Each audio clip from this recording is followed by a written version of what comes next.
আসসালামু আলাইকুম everybody, welcome back to needy TV. Hey guys, আশা করি আপনারা সকলেই ভালো আছেন। আজকে আমরা দৈনন্দিন জীবনে ব্যবহৃত হয় এমন কিছু মোস্ট ইম্পর্ট্যান্ট ইংলিশ ফ্রেজ শিখব, যেগুলো আপনাদের ইংরেজি শেখার দক্ষতাকে আরও বাড়িয়ে দিবে। চলেন তাহলে দেরি না করে শুরু করি। Let's begin.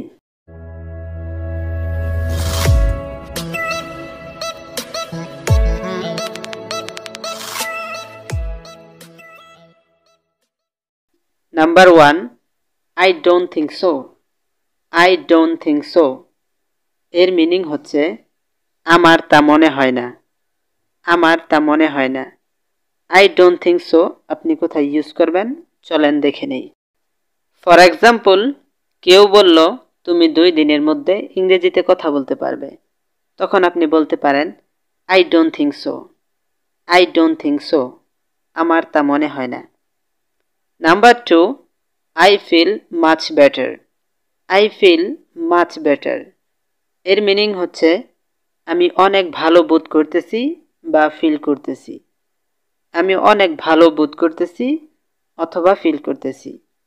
ফর এক্সাম্পল, আপনি হঠাৎ অসুস্থ ছিলেন অথবা খারাপ ফিল করতেছিলেন, তখন কেউ আপনাকে বলল ইউ আর সিক টুমোরো, তুমি কালকে অসুস্থ ছিলে। ইউ আর সিক টুমোরো, তুমি কালকে অসুস্থ ছিলে। How do you feel now, how do you feel now তুমি এখন কেমন বোধ করতেছ বা ফিল করতেছ। তখন আপনি বলতে পারেন I feel much better. I feel much better আমি অনেক ভালো বোধ করতেছি বা ফিল করতেছি। আমি অনেক ভালো বোধ করতেছি অথবা ফিল করতেছি। এইভাবে আপনি আই ফিল মাচ বেটার ফ্রেজটি ইউজ করতে পারেন। Number 3, I found it.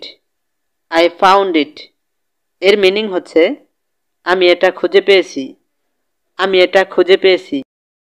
For example, কেউ বলল তুমি কি এটা খুঁজে পেয়েছ, তুমি কি এটা খুঁজে পেয়েছ। Did you found it, did you found it তখন আপনি বলতে পারেন I found it. I found it আমি এটা খুঁজে পেয়েছি, আমি এটা খুঁজে পেয়েছি।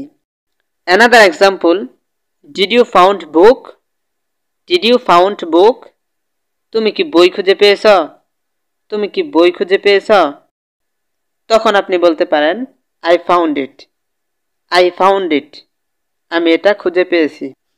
Number 4, I hope so.